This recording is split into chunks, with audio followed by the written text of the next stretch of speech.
শুরু তো শহীদ জিয়াউর রহমানের হাত ধরে। এই যে গার্মেন্টস, দেশ গার্মেন্টস নামে একটা ছিল, তার লোকদেরকে দক্ষিণ কোরিয়া পাঠিয়ে ট্রেনিং দিয়ে এনে বাংলাদেশের গার্মেন্ট শিল্পের প্রতিষ্ঠা করেছেন শহীদ জিয়াউর রহমান। এবং এখান থেকেই প্রথম রপ্তানি শুরু হয়েছিল ফ্রান্সে, প্রথম রপ্তানি হচ্ছে ফ্রান্স।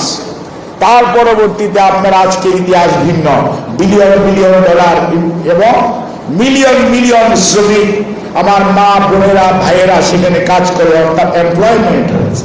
আজকে যে বলেন যে 50 লক্ষ মানুষ কাজ করে এমপ্লয়েড হয়েছে গার্মেন্টসে, এবং তার যে ব্যাকয়ার্ড যে সমস্ত লিঙ্কেজ সার্ভিস আছে প্রত্যেকটার মধ্যে। এই যে একজন বক্তা বললেন ব্যাক টু ব্যাক এলসি, এই চিন্তা তো পলিটিশিয়ান করেছে, রাজনীতিবিদ করেছে, কিন্তু আপনারা কেউ করেন নাই। কাজেই যারা বলেন সংস্কার হয়নি, তার ডিসিপ্লিন আসলো, তলা লাগলো, চাল এক সময় ভিক্ষা করে আনতে হতো, চাল রপ্তানি করেছিল বাংলাদেশ ওই সময় শহীদ জিয়ার সময়। এবং নিরাপত্তা পরিষদে ভোটাভুটি হয়েছিল জাপানের সাথে সদস্য পদের জন্য, বাংলাদেশ ভোটে জয়যুক্ত হয়ে নিরাপত্তা পরিষদের সদস্য হয়েছিল শহীদ জিয়ার দূরদর্শী পররাষ্ট্র নীতির কারণে। ইরাকে আর যুদ্ধের কমিটি হয়েছিল 3 সদস্যের একজনের নাম শহীদ প্রেসিডেন্ট জিয়াউর রহমান।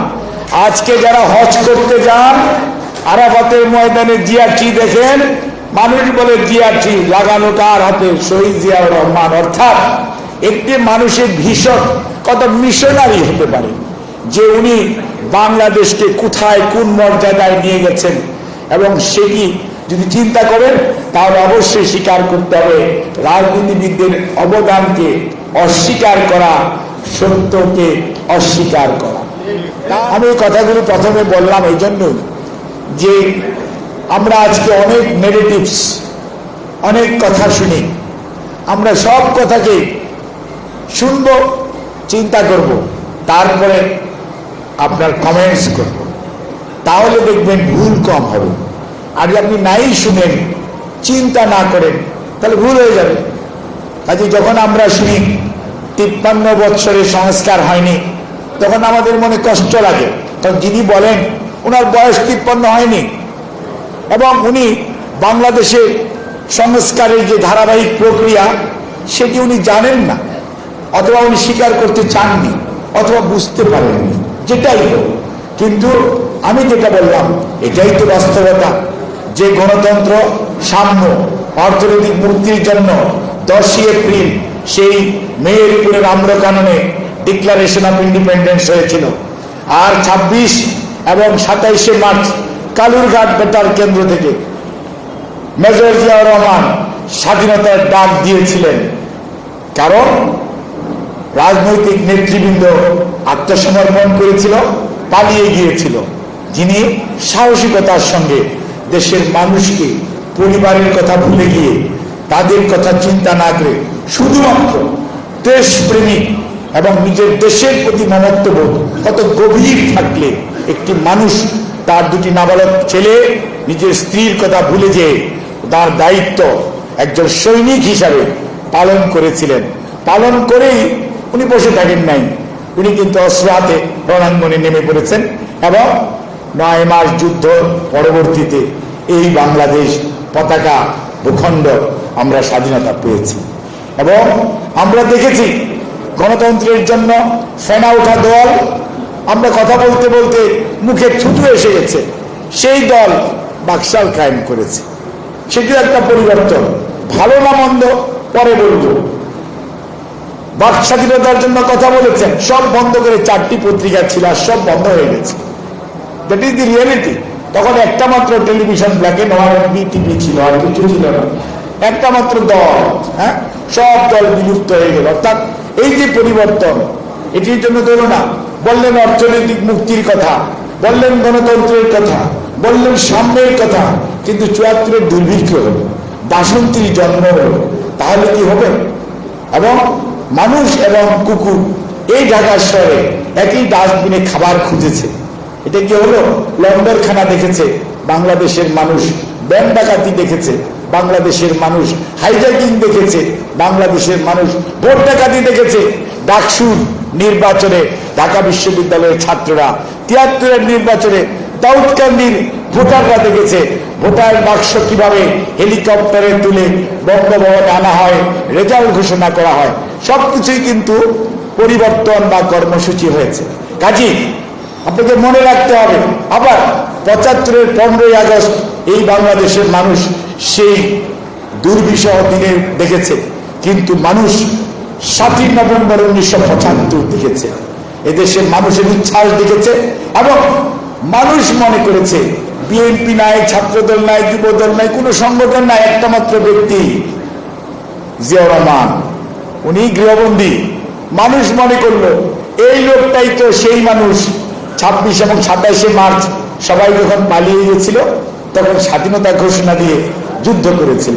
আর প্রথম সেক্টর কমান্ডার, প্রথম ফোর্সেস কমান্ডার, জেড ফোর্সের কমান্ডার উনি, ১ নম্বর সেক্টরের কমান্ডার উনি। কাজী এই মানুষের উপরই বিশ্বাস স্থাপন করা যায়, অর্থাৎ আস্থা অর্জন করা যায়। আমি যে কথাটির জন্য এতগুলি কথা বললাম, এটা হচ্ছে মানুষের বিশ্বাস এবং আস্থা। ৭৫-এর ৭ই নভেম্বর মানুষ গৃহবন্দী দশা থেকে নিয়ে এসে সিপাহী জনতা তাকে ক্ষমতায় বসান, বিশ্বাস স্থাপন করলেন, দায়িত্ব দিলেন, এবং দায়িত্ব নিয়ে ৪.৫ বছর মাত্র উনি দায়িত্ব পালন করার সুযোগ পেয়েছেন এদেশের মানুষের ম্যান্ডেট নিয়ে, জোর করে না। আজকেও যারা অন্তর্বর্তীকালীন সরকারে আছেন এনারাও যেমন জোর করে আসেন না, মানুষ এনে বসিয়ে দিয়েছে। ঠিক একই ঘটনা ১৯৭৫-এর ৭ই নভেম্বর হয়েছিল, মানুষ এনে ওনাকে গৃহবন্দিত্ব থেকে দায়িত্ব দিয়েছে। দায়িত্ব পাওয়ার পর উনি নিজের দায়িত্বের প্রতি মানুষের আস্থা আছে কিনা গণভোট হয়েছে, এবং প্রেসিডেন্ট নির্বাচন সরাসরি ভোটে হয়েছে, সবাই অংশগ্রহণ করেছে। ৭৯-তে জাতীয় নির্বাচন হয়েছে, সবাই ৭৯-র জাতীয় সংসদ নির্বাচন বাংলাদেশের ইতিহাসে এমন এক নির্বাচন যে নির্বাচনে সকল রাজনৈতিক দল অংশগ্রহণ করেছিল, সবার প্রতিনিধিত্ব জাতীয় সংসদে ছিল। ৮৬-তে তা হয় নাই, ৮৮-তে হয় নাই, ৯১ এরকম হয় নাই, ৯৬ এবং কোন নির্বাচন এরকম হয়। কাজে আপনার মনে রাখতে হবে, এই যে মানুষ আস্থা স্থাপন করলো তার কিসের জন্য? তার কাজের জন্য। এবং কাজ পেয়ে তলাহীন ঝুড়ির তলা ঠিক করলেন, তারপর বিশৃঙ্খলাকে শৃঙ্খলার মধ্যে আনলেন, দুষ্ট মানুষগুলো সব ভালো হয়ে গেল এবং দেশ উন্নয়নের দিকে ধাবিত হলো। পৃথিবীর মানচিত্রে যারা আমাদেরকে দেখতে পারতো না, যাদের সাথে আমাদের সম্পর্ক ছিল না, সেই মিডল ইস্ট বলেন আর আজকের আমেরিকা বা চায়নাই বলেন, যাদের সাথে আপনারা এত বাণিজ্য করেন, গার্মেন্টসরা বলবেন আমাদের তো মেইন রপ্তানি আমেরিকাতে হয়, কোনো সম্পর্কই ছিল না। সম্পর্ক স্থাপিত হলো, বিদেশে লোক যাওয়া শুরু হলো, টাকা আসা শুরু হলো, রেমিটেন্স, আপনারা বলেন রেমিটেন্স যোদ্ধা। এই যে আজকে ১ কোটি মানুষ, শুরু তো শহীদ জিয়াউর রহমানের হাত ধরে। এই যে গার্মেন্টস, দেশ গার্মেন্টস নামে একটা ছিল, তার লোকদেরকে দক্ষিণ কোরিয়া পাঠিয়ে ট্রেনিং দিয়ে এনে বাংলাদেশের গার্মেন্ট শিল্পের প্রতিষ্ঠা করেছেন শহীদ জিয়াউর রহমান। এবং এখান থেকেই প্রথম রপ্তানি শুরু হয়েছিল ফ্রান্সে, প্রথম রপ্তানি হচ্ছে ফ্রান্স। তার পরবর্তীতে আপনার আজকের ইতিহাস ভিন্ন, বিলিয়ন বিলিয়ন ডলার এবং মিলিয়ন মিলিয়ন শ্রমিক, আমার মা বোনেরা ভাইয়েরা সেখানে কাজ করে, অর্থাৎ এমপ্লয়মেন্ট হয়েছে। আজকে যে বলেন যে ৫০ লক্ষ মানুষ কাজ করে এমপ্লয়েড হয়েছে গার্মেন্টসে, এবং তার যে ব্যাকয়ার্ড যে সমস্ত লিঙ্কেজ সার্ভিস আছে প্রত্যেকটার মধ্যে। এই যে একজন বক্তা বললেন ব্যাক টু ব্যাক এলসি, এই চিন্তা তো পলিটিশিয়ান করেছে, রাজনীতিবিদ করেছে, কিন্তু আপনারা কেউ করেন নাই। কাজেই যারা বলেন সংস্কার হয়নি, তার ডিসিপ্লিন আসলো, তলা লাগলো, চাল ১০০ ভিক্ষা করে আনতে হতো, চাল রপ্তানি করেছিল বাংলাদেশ ওই সময় শহীদ জিয়ার সময়। এবং নিরাপত্তা পরিষদে ভোটাভুটি হয়েছিল জাপানের সাথে সদস্যপদের জন্য, বাংলাদেশ ভোটে জয়যুক্ত হয়ে নিরাপত্তা পরিষদের সদস্য হয়েছিল শহীদ জিয়ার দূরদর্শী পররাষ্ট্রনীতির কারণে। ইরাকে আর যুদ্ধের কমিটি হয়েছিল ৩ সদস্যের একজনের নাম শহীদ প্রেসিডেন্ট জিয়াউর রহমান।